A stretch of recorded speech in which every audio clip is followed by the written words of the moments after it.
Mishnah que dice lo siguiente: Yosef ben Yoezer ish Sereda, ve Yosef ben Yohanan ish Yerushalayim kibelu mehem.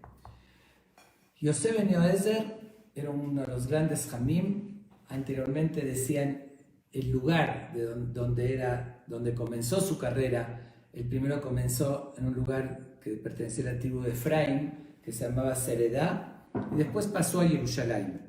Y su compañero, Yosef ben Yohanan, se dice Jerusalén. Es que en los tiempos de antes no habían apellidos. Era muy común definirlo para reconocerlos, decir el lugar de ellos. Como hasta ahorita existen apellidos que se basan en un lugar, como Toledano. Es conocida la familia Toledano, que viene de Toledo. Entonces antes decían de cada uno de dónde era. Era una forma de reconocerlos. Esta primera Mishnah es la que comienza hablando de dos rabinos. Las anteriores hablamos de un rabino, dijimos Antignos y Sohó y Shimon HaTzadik, pero ahorita comienza la pareja, lo que se llamó la época del Zug, de Zugot, de parejas. ¿Qué significa? Desde que Moshe recibió la Torá en el monte de Sinai, él fue el portavoz de Dios, el que transmitió los pormenores, todos los detalles, y después fue su sucesor, Yoshua, como ya lo mencionamos, el que siguió como único dirigente del pueblo de Israel. Después de Yoshua vino la época de los jueces, que lo menciona en el Tanaj. Justamente el primer libro del Tanaj es Yoshua, de los profetas, después Shofetim, la época de los jueces. Iban mencionando cada juez que tomaba el poder, era el dirigente único del pueblo de Israel, después llegaba otro. Después de los jueces, llegó la época de los Anshe Knesset Agdolah, del gran parlamento que ya mencionamos, y cada uno había un dirigente en particular, que él es el que determinaba todas las leyes y transmitía los pormenores de la Torá. Dijimos que Shimón fue de los últimos, Shimon HaTzadik, que ya lo mencionamos, de este gran parlamento, los últimos del Anshe Knesset Agdolah. Y después llegó el último, que fue un dirigente único, fue Antignos y Sohó, que hablamos la Mishnah pasada. Después de él comenzaron de a pareja. ¿Qué significa? Aquí estamos viendo Yosef ben Yoezer y Yosef ben Yohanan. Ambos tomaron el poder. Empezó una época que Yosef ben Yoezer se llamaba Nasi, presidente o príncipe, como se le decía, que era el que dirigía todo cómo se llevaba la religión y todas las decisiones, y Yosef ben Yohanan. Yosef ben Yoezer era el Ab Bet Din, el jefe del tribunal. En ese entonces el tribunal estaba compuesto se llamaba el Sanedrín, el gran tribunal de 71 integrantes. Era 71 y no 70 porque tenía que haber mayoría. Si había una discusión, entonces podía llegar a ser que sean 36 que opinen algo y 35 y se puede inclinar a la mayoría. Entonces, fueron parejas que uno era el jefe del Sanedrín, del tribunal, y otro era el presidente, el que dirigía al pueblo de Israel. Ahorita estamos comenzando en esta época donde es la primera pareja, Yosef ben Yoezer y Yosef ben Yohanan. Y lamentablemente, digo lamentablemente porque de ahí comenzó una época diferente. Hasta ese momento no existía ni una sola diferencia ni discusión en todo el pueblo de Israel. No habían dos opiniones. Obviamente que no habían Ashkenazim y Sefaradim, es el que uno tiene ciertas costumbres y otro tienen otras. Entre los no Sefaradim hay muchísimas tendencias, en los mismos Ashkenazim, y Hasidim y Litaim, y cada grupo con costumbres y opiniones y rabinos que discuten. Hasta ese momento no existía dos opiniones.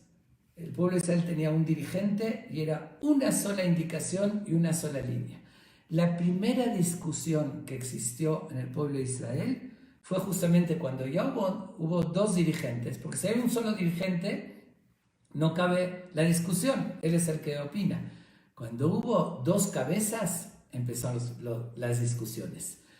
Por eso es conocida la historia de Eliyahu Naví, yo no la voy a contar ahorita, pero que cuando quiso bendecir a un pueblo, que se superen, dijo que tengan una sola cabeza, un solo dirigente. Y cuando quiso lo contrario, maldecir a un pueblo, dijo que sean muchas cabezas, porque no hay algo peor que dividirse y tener muchas cabezas. Ahí empiezan las discusiones y los problemas.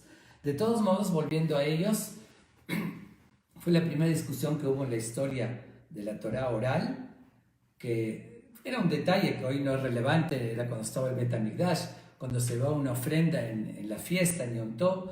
Entonces, Yosef ben Yohanan decía que no se puede poner las manos encima por ser Yom Tov, y el otro opinaba que sí se debe ponerlas. Un detalle que se llama semijá.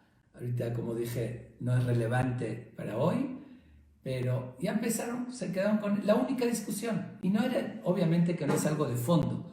En los fundamentos de la Torá no cabe discusiones, porque la Torá define claramente los valores y los preceptos. Las discusiones que surgieron posteriormente fue de forma, de detalles y no de fondo. Pero de todos modos, si hubiese un solo dirigente, ni se prestaría a esas discusiones. Empezaron parejas y después ya se hicieron escuelas. Ahora sí fue exponencial, ¿eh? Me recuerda a un virus que se oyó por ahí, que empieza con uno, con unas cuantas, y se va exponiendo y multiplicando. Así empezaron las discusiones del pueblo de Israel, hasta que llegó esta discusión que era única, se mantuvo hasta Hillel y Shammai, que eran grandes dirigentes. Entre ellos discutieron 3 cosas, y según la opinión de Yerushalmi, 4 cosas, pero fue nada más eso. Después los alumnos, las famosas escuelas Bet Hillel y Bet Shammai, ya discutieron en muchísimos temas, y después empezó ya la época del Talmud, donde se multiplicaron las opiniones y las discusiones. Ok, pero yo quisiera, antes de continuar con esta Mishnah, una semblanza de este gran rabino Yosef ben Yoezer, para que conozcamos quién era, que al margen, su nombre era Yosef, tanto de él como de su pareja, Yosef y Seredá, de Seredá, y Yosef, hijo de Yerushalayim. ¿Por qué se hacían llamar Yosef, que es más corto, es diminutivo, ¿no? En vez de Yosef, Yosef, porque justamente hay una explicación que Yosef suma 86, que es el nombre de Hashem conocido como Elohim. Elohim suma 86. Y hay un pasú que dice Elohim y Hashem, que Hashem esté con ustedes. Entonces, como invocando a que Dios esté con ellos y que simbolice el nombre de Dios, de Elohim, por eso se hacían llamar en diminutivo, en vez de Yosef, Yosef. Ok, pero volvemos a quién era este Yosef. Fue un gran dirigente del pueblo de Israel. Él también permitió 3 cosas que hasta ese momento estaban prohibidas, y que también lo valoraron mucho el pueblo de Israel, que lo llamaron Yosef Sharia, Yosef el que permite. 3 cosas: era un detalle de un tipo de insecto volador, que él dijo que ese se podía comer; otro de algo de la impureza del Bet HaMikdash, y otro de la impureza en la calle, que antes se tomaba que cualquier lugar en la calle había dudas si un Cohen podía estar y demás, y él dijo nada más estando dentro de los 4 amot, de una distancia corta del difunto o del lugar también, no importa, pero y se permitió esas 3 cosas, y lo llamaron así. Él tuvo una vida muy difícil, porque enfrentó muchas cosas. Una de ellas la relata el Talmud en el Tratado de Baba Batra, que relata que él tuvo un hijo que se empezó a desviar del camino, que le dolió muchísimo. Él era un gran tzadik, un gran santo, y él agarró, ¿qué hizo?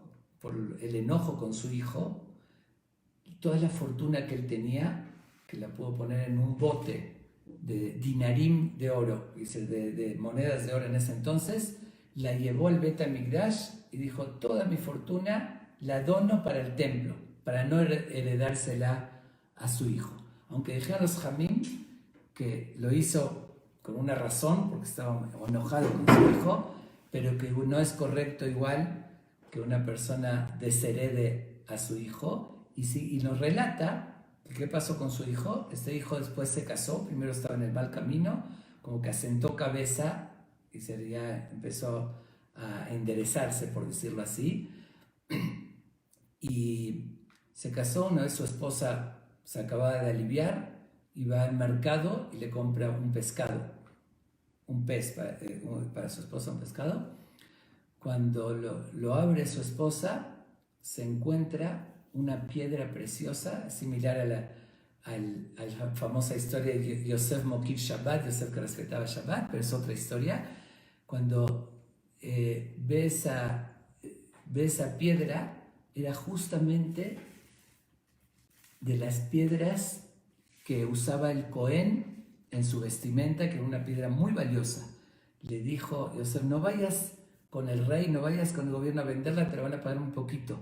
Le dijo el hijo, el esposo, ve al Bet HaMikdash y ahí la van a saber valorar. Lleva la mujer esta piedra al Bet HaMikdash, le pregunta cuánto me pagarían por esta. Les dicen, vale 13 bolsas o botes, algo similar a lo que el papá había donado para el Bet HaMikdash, de monedas de oro. Pero en total, en los tesoros del Bet HaMikdash tenemos solamente 7 botes de monedas de oro, no llegamos a 13. Va el hijo de Yossi Ben Yoezer al Bet HaMikdash y dice: denme las 7 y las otras 6 las voy a donar para el Bet HaMikdash. No me las paguen aunque vale esto, pero yo las dono. Al final dijeron, el papá donó un bote y su hijo donó 6 al final. Él no lo quiso heredar y ahorita su hijo donó 6. Pero bueno, por lo menos el papá después vio que su hijo regresó al camino, que fue una satisfacción. Esa fue una de las historias de su vida. Ok, vamos a... antes de pasar de Hanukkah, comenté en las Mishayot pasadas que primero Shimon HaTzadik son la época de Alejandro Magno, Shimon y Antignos, y después de Alejandro Magno siguieron los griegos en la tierra de Israel, pero después llegó el famoso emperador Antíochus y empezaron los decretos sobre el pueblo de Israel de imponer la cultura griega y tratar de erradicar el judaísmo del pueblo de Israel. Justamente en esa época tan difícil que los obligaban a violar los preceptos de la Torá, ahí es cuando estuvo este gran Ham Yosef Ben Yoezer, que fue el gran líder del pueblo de Israel. Cuenta en Midrash Rabbah una historia impresionante acerca de él, que así terminó realmente su vida. Él empezó a luchar, pero de una forma defendiendo y advirtiendo al pueblo de Israel que no se alejen de su identidad y que no cedan, que no se asimilen al helenismo que lo estaban imponiendo los griegos. Pero cuando empezaron a crecer los decretos y vieron a este gran líder que se oponía rotundamente, vieron los griegos que él se oponía, lo empezaron primero a tratar de convencer, seducir, prometiéndole riquezas y poder y todo, si él aceptaba esa cultura. Y obviamente que no solamente que no lo aceptó, sino al contrario, cada día les decía: den sus vidas y no cedan y no lleguen a traicionar sus valores y su judaísmo. Y así pregonaba, hasta que lo detuvieron y lo condenaron a muerte. Pero él tenía un sobrino, se llamaba Yaquim Ish Serorot, que el sobrino fue mucho más débil y sí se convirtió al helenismo y se hizo un sacerdote de los helenistas. ¿Y cuándo fue el día que lo llevan a este gran jajam para matarlo? Era un Shabbat. le pidieron los griegos al sobrino Joaquim que haga un último intento a ver si lo puede convencer cuando ya lo iban a llevar a matar con torturas, que fue algo impresionante. A ver si lo podía convencer. Joaquim llega montado en su caballo, le habían dado todos los honores los griegos porque era alguien importante, para demostrar a los demás que el que se asimilaba le iban a premiar al máximo. Llegó en su carroza con su caballo y ve a su tío que lo estaban llevando a la horca, amarrado y maltratado, y le hace un comentario de aquí para como convencerlo. Le dice, ve tú en qué vas, ve tu caballo, refiriéndose a la horca, y ve mi caballo, mira qué honores. Dice, como diciéndole, tú que te aferras a tus principios, a tu judaísmo, mira cómo estás y mira cómo estoy yo que me asimilé. Le contesta a su tío, Yossi ben Yoezer, le dijo, Yossi ben Yohanan, le dice, si a los que hacen la voluntad de Dios les va así, ni hablar los que no hacen. Pero él se sorprende, no entendió. Dijo, si los que hacen la voluntad de Dios, refiriéndose a él, que hace la voluntad de Dios, le va así, ni hablar a los que no hacen, refiriéndose cómo les va a ir en el mundo venidero. Le dice, pero yo estoy perfecto, mira tú que haces la voluntad de Dios, mira cómo estás y cómo estoy yo. Le dice, si a los que no hacen tienen esa recompensa de que están con estos honores, a los que hacen cuanto más y más, refiriéndose también al mundo venidero. Y se le dijo por los dos lados. Dice, los que hacen la voluntad de Dios también tienen estos sufrimientos, porque a veces Dios hace una capará y uno en este mundo sufre, dice, pero en el mundo venidero va a tener todas las recompensas. Y los que no hacen tienen esta recompensa por algo bueno que hicieron, y después en el otro va a ser todo lo contrario. Esas palabras que se la volteó su tío, porque él le quiso decir, mira, yo estoy mucho mejor que ti, mucho mejor que tú. Y le dijo, ¿tú crees eso? Si a pesar de que yo soy sadik, es decir, que soy justo, me acerco a Dios, igual tengo esa situación, y tú a pesar que te alejaste, igual tienes ese premio, imagínate cuánto más y más que va a ser en el otro mundo, cuánta recompensa yo voy a tener y cuánto castigo tú vas a tener. Esas palabras le llegaron muy fuerte a su sobrino, porque él sabía en el fondo que esa era la verdad. Y como se lo dijo tan directo, en esos momentos, él impide, dice a los griegos que tenía que ir por algo que se le olvidó, que ahorita regresa, se salió de ese lugar y empieza a dirigirse a Dios, a llorar y a pedir perdón a Dios, pero de todo corazón. Dice que llegó a una situación que recibió sobre él las 4 muertes que daba el Bedín, Sequilá, Serefá y Rebejene, diferentes, y así muere arrepentido y pidiéndole perdón a Dios. Mientras, donde estaba su tío, Yossi ben Yohanan, lo estaban esperando para que llegue antes de colgar a su tío. Él en ese momento se dio cuenta, él tenía un nivel espiritual muy elevado y vio lo que sucedió con su sobrino, lo vio en el cielo y les dice, no lo sigan esperando, porque ahorita mi sobrino se me adelantó por 1 hora al mundo venidero. Él llegó al Gan Eden un rato antes que yo. Entonces, dice, ¿qué estás diciendo? ¿Qué tonterías estás diciendo?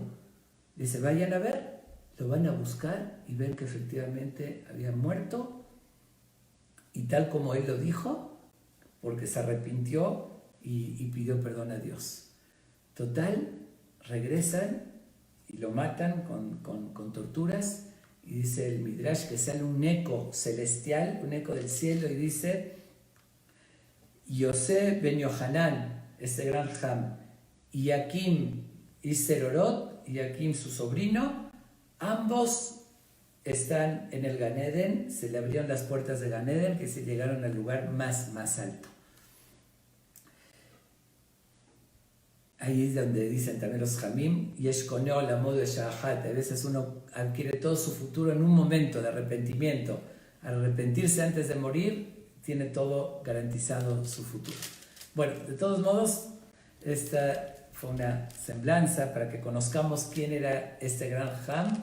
Sí murió al final como un mártir, entregando la vida al Kiddush Hashem, defendiendo los principios del valor, de los valores de la Torá. Y por otra parte, fue un gran líder que transmitió valores importantes del judaísmo. Ahora sí, después de esta introducción, vamos a ver las enseñanzas que ellos nos transmiten.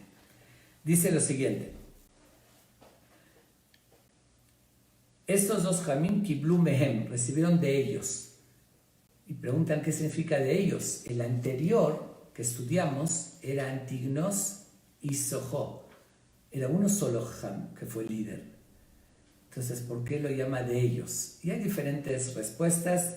Hay quien opina que empezaron a aprender de Shimón, que fue antes de Antignos.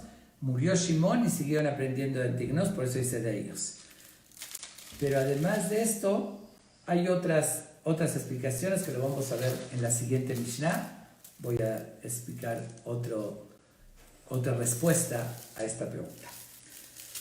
Dice lo siguiente: Yehi betcha bedva da hachamim, ve'eve mitabek ba'afar raglehem, ve'eve shoter atzamay divrehem. Dieron 3 consejos. Dice que sea tu casa una casa de reunión para los jamim, para los sabios. ¿Qué significa? Dice, hay veces uno en su casa organiza tandas, trae amigos, cafés, para platicar, chisme.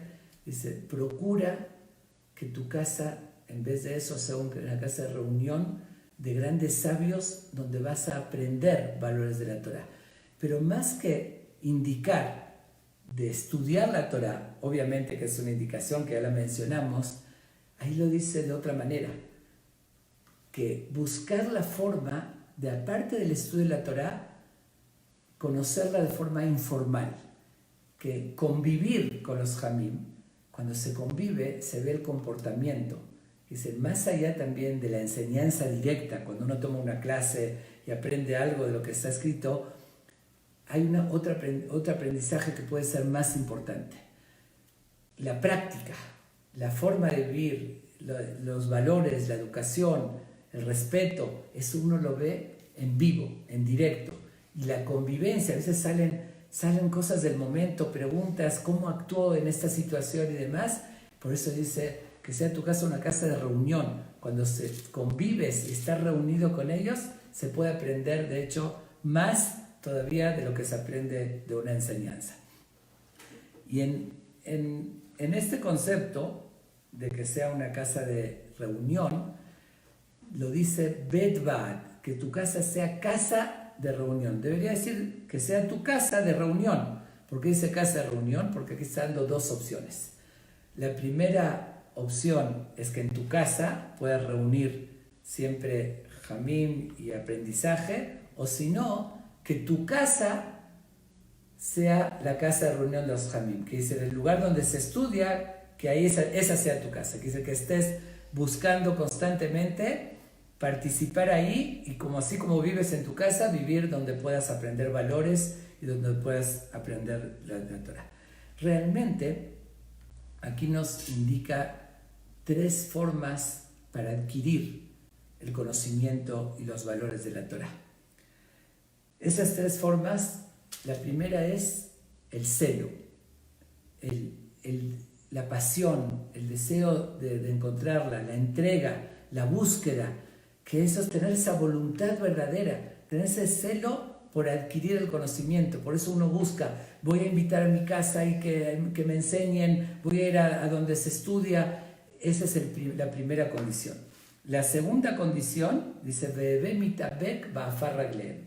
tienes que apegarte en el polvo de sus pies. Es una forma de decir, porque cuando en los tiempos de antes, que no habían pisos asfaltados. Una persona caminaba y al caminar está levantando polvo.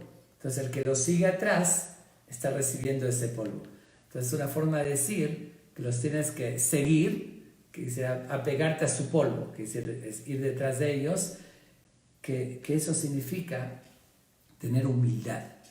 Dice, yo me apego a su polvo, sigo. A veces puedo decir, pero a mí no me parece mucho, pero tiene esa humildad de recibir de un sabio su consejo, su enseñanza, y no forzosamente algo si no lo entendiste o no te parece que dice que no tenga sentido. Para poder aprender de verdad hay que saber tener esa humildad. Por eso decían los Jamim, tienes que aprender de toda persona, aunque sea de un niño. Si la enseñanza es correcta, lo tengo que aprender. Con mucha más razón de los grandes sabios que recibieron generación tras generación el conocimiento profundo de la Torá, tienes que hacerlo, apegándote, seguir incluso a su polvo, una forma de decir, con esa humildad. Y la tercera recomendación que dicen, bebé shote batzamay dibrem, tienes que beber con sed sus palabras. ¿Qué quiere decir beber con sed? Hay una gran diferencia si uno bebe algo sin sed o si está sediento. Cuando uno bebe algo estando sediento, todo le sabe riquísimo, dulce. Cualquier agua, aunque sea un poquito hasta sucia, si está desesperado de sed, le va a saciar su sed. Si no, aunque sea lo más rico, lo puede disfrutar, pero no de la misma manera que cuando tiene sed. Y ese es otro factor clave para verdaderamente poder superarse y aprender para el aprendizaje, uno tener interés verdadero, la sed, que dice la sed de aprender. Entender que la adquisición más valiosa que puede tener el ser humano, lo que realmente le pertenece y lo lleva puesto, es el conocimiento, además de sus acciones, pero el conocimiento es su riqueza. Eso no va y viene. El dinero va y viene, puede uno tenerlo un día, otro día no, pero el conocimiento tiene que uno saber valorarlo y por eso tener sed de conocimiento. Por eso este Ham Yosef Ben Yoezer nos da esos tres consejos. Buscar apegarte a los Jamim para estudiar, para aprender, y además de aprender, ver en la práctica esa educación informal, ¿no? Lo que va más allá de la enseñanza directa, el comportamiento y demás. Tener la humildad, que es, como dije, tener primero celo de querer aprender, después la humildad y por otra parte hacerlo con gusto, con sed, que es realmente cuando uno tiene sed no se fija tanto. Si esta es la oportunidad que tengo ahorita de estudiar, esta vez fue más interesante, esta vez fue menos interesante, pero igual tengo sed y todo lo voy a recibir. Con esto concluimos esta Mishnah también tan importante como las demás. Vamos a recibir estas enseñanzas, no solamente como algo teórico, sino para aplicarlo. Recordemos, aprendimos ahorita del Mishnah y Pirkei Avot, que para tener conocimiento de la Torá, para poder superarnos, tenemos que hacerlo con celo, con humildad, con sed, con vocación, con interés verdadero y buscar todos los medios para traerlo hacia nosotros. Y como